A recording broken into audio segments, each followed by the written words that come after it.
guys, welcome to my channel. My name is Rachel and today I'm going to show you how to make my family's homemade focaccia bread recipe. For this recipe, you're going to need olive oil, garlic, rosemary, pepper, warm water, yeast, sugar, flour, and salt. In addition to your ingredients, you're also going to need some tools. So we're going to be chopping up some rosemary and garlic, so you're going to want to have a nice cutting board of some kind, knife. You're also going to want some measuring cups, which we'll go over the measurements here in a little bit, both dry and wet. And you're going to want a pan because we are going to do some oil infusing with our herbs. And you're going to want some mixing bowls. Okay, so to get started, what we're going to do is we're going to prep our rosemary and we're going to prep our garlic. So the recipe calls for 2 cloves of garlic. We're going to go on ahead and we're going to get that chopped up. And the recipe calls for like a couple sprigs of rosemary. I just usually grab one. Now what we're going to do, since we have our garlic and our rosemary chopped up, is we are going to put it into our pan with some olive oil and some pepper. And we're going to get that mingling together to create an infusion. So you're going to want to put your pan on medium heat. And you're going to want to pour yourself a half a cup of olive oil.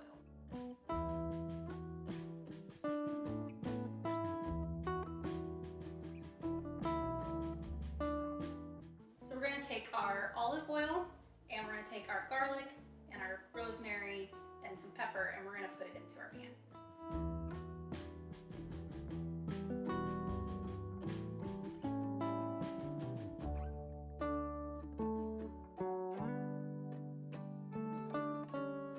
Now that we have all of our herbs and stuff in our pan, we really want to cook this on medium heat for probably about 5 to 6 minutes. And then we're going to put in 1/4 of a teaspoon of sugar. We're going to let this sit here for probably about 5 minutes so that that yeast has time to activate. Our infusion over here is done. You don't want to cook this so long that your garlic turns brown. Like, that's not the purpose of this. We're not actually cooking the garlic. We just want the oils of the garlic to release into the olive oil. So I'm going to remove this from the heat and set it aside for now. Okay, so now that our yeast is activated, we are going to add in our flour and we're going to add in just 1/4 of a cup of our olive oil mixture. Remember, this is really super hot, so we don't want it to like disrupt too much of what we've got going on in the bowl here.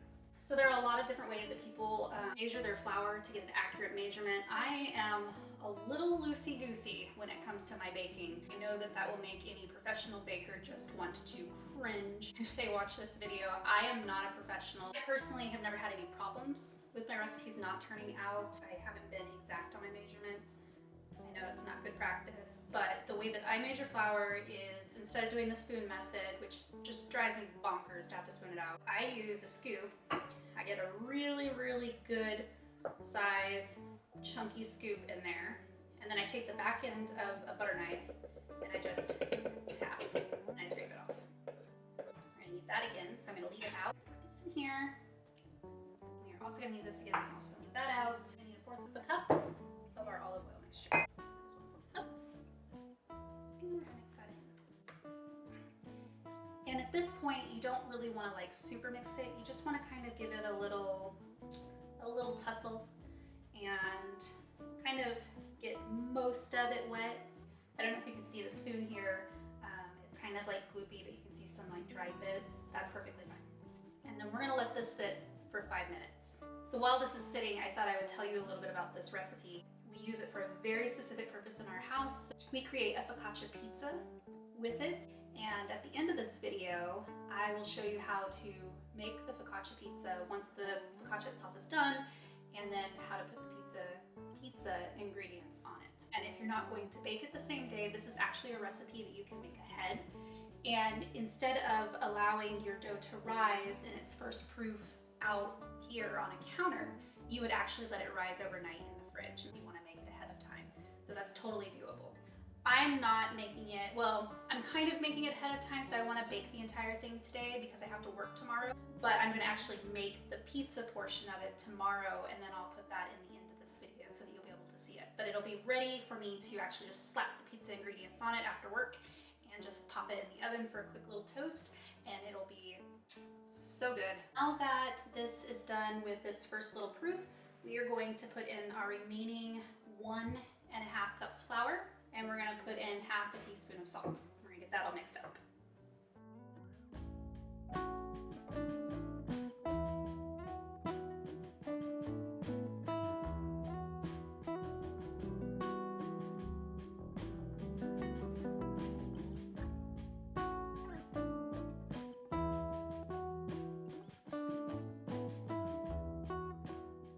Okay, now that this is all mixed together, we are going to put some flour down on our top here, and we are going to knead this probably about 10 to 15 times so you want a bit of a smooth texture before we put it into our resting bowl. So we're going to put some flour out on the board here. This is actually the first time that I've used this top for this, and I'm kind of excited about even being able to use it. I wanted an island in my kitchen where I could like move it around, and so this is literally an IKEA little 4-cube shelf with an old desktop that I have on it, and I ordered some wheels and they lock in place, and so now I can just scoot this thing anywhere I want. It's without a doubt one of the better things that I have made in my little DIY world. So we're gonna get this dumped out.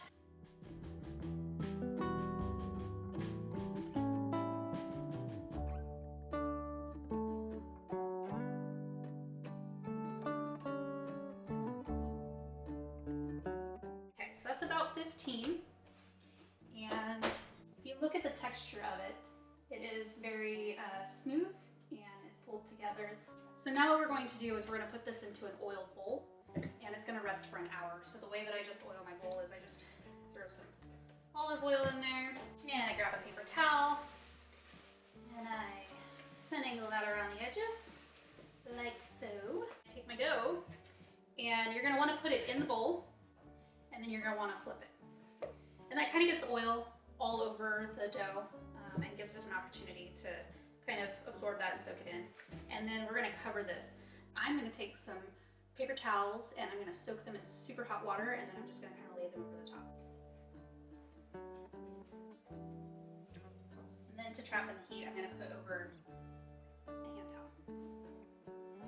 And we're gonna set that aside, and that is gonna need to rise for 1 hour before we do our next steps. So our dough has been rising now for an hour, and we can see, if you look inside the bowl, that it is actually increased in size, which is really great. That means it's done what it needs to do.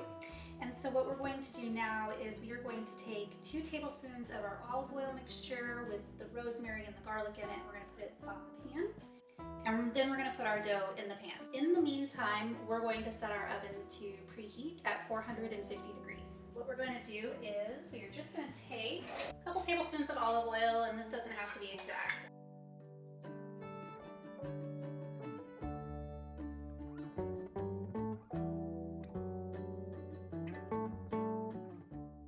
So we're just gonna brush this around the pan, like so. Do here is we're going to take our bread, we're going to plop it into the pan. And as you can see, it's got a nice like fluffy rise on. I've kind of pushed some of the air out, but you can see some of the bubble texture in it. And from here, we're just going to push the dough out into the pan. And this part is always easier said than done. I swear I never quite get it even.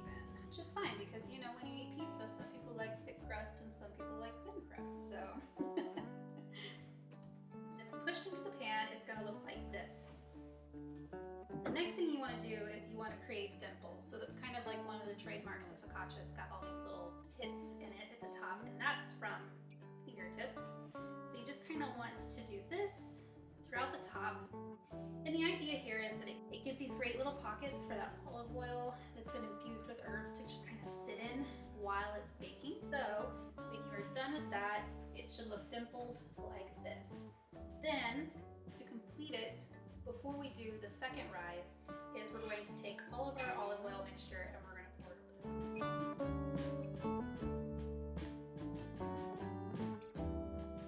What I like to do from here is I just kind of like to spread it around with my fingers. So right now you've got the olive oil under the dough, and you've got the olive oil now on top of the dough as well. And it looks like that when you're done. what we're going to do is we're going to let this sit here for another 30 minutes while our oven is preheating, and then we'll come back and we'll actually bake it. Okay guys, we are in the home stretch. So this has sat for about 30 minutes, and if you take a look at the top of it, you can see that some of the areas where we dipped our fingers in has kind of risen a bit more, which is great. That's exactly what we want to see when we are making this recipe. So this is kind of like a second rise or second proofing. So now what we're going to do is we're going to put it into the oven, and we're going to bake it for 20 minutes. Okay guys, so the timer just went off, so now we can take it out, and this is the moment of truth. Oh yeah, that's perfect. Shots. This is what it looks like when it's finished. So you see we have nice golden brown, we've got our little bits of garlic, and our rosemary on top.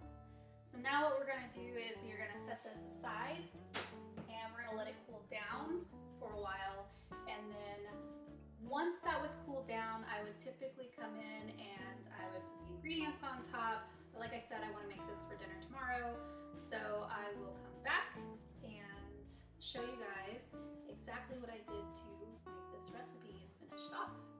Hey guys, welcome back to the second part of this video.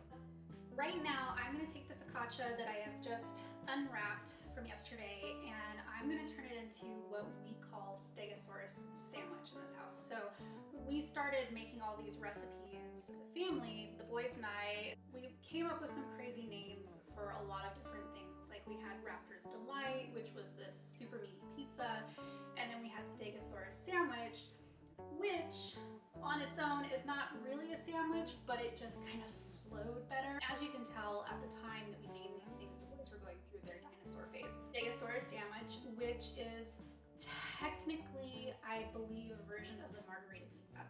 We need a tomato. We've got some fresh mozzarella cheese. I use some fresh basil, which this is hands down, aside from cilantro, basil is probably one of my favorite herbs on the face of the planet. The next thing we're going to use is balsamic glaze.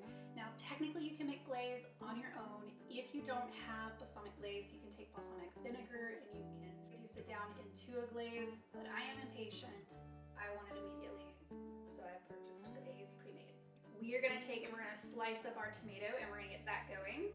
And I try to do this pretty thinly, and I suppose I should probably turn the oven on. I just set it to 350. You're going to slice this, and as much as I love fresh mozzarella, it's not the easiest thing on the face of the planet to cut. So if you choose fresh mozzarella, may the odds be ever in your favor. What I'm gonna do is I'm going to just lay this around different areas on the focaccia pizza, like so. And I try to like lay the big slices out first, as much as I can, and then I sprinkle the little ones in between. At least enough so that you can have like a bite of mozzarella in every single bite. Now that we've done the mozzarella, we can lay out our tomatoes.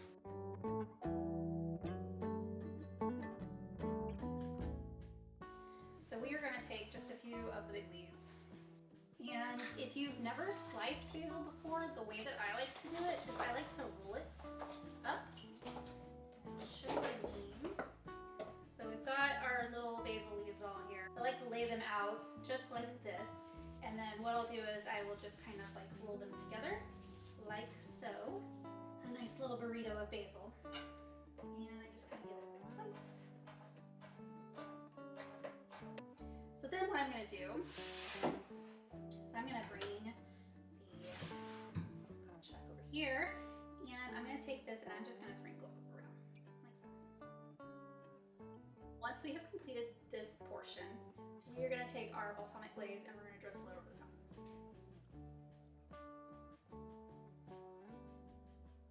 And I try to make sure that I get all over the place.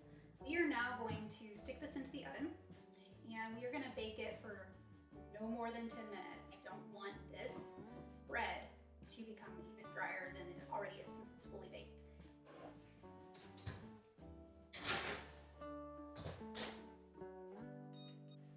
Alright, so the pizza is done and we are going to take it out of the oven.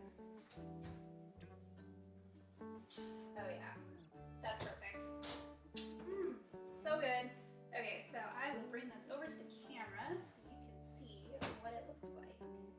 this is what we call stegosaurus sandwich in our house, and this is our focaccia pizza. This is what we do with our focaccia dough once we've made it in our household. At any point in time, you guys try this, and if you like it, or even if you don't like it, if you have any suggestions on it, like I said, I'm not a professional, I'm always open to suggestions. Please feel free to drop them in the comments. I'm totally cool with that. I will go through and respond to whatever I can. So if you like this video, I hope that you will consider liking it and potentially subscribing to my channel. I plan to do more of my cooking recipes, things that I would super love the support. So thank you so much for hanging out with me today and for making stegosaurus sandwich and focaccia bread yesterday. I appreciate it so much, and just thank you.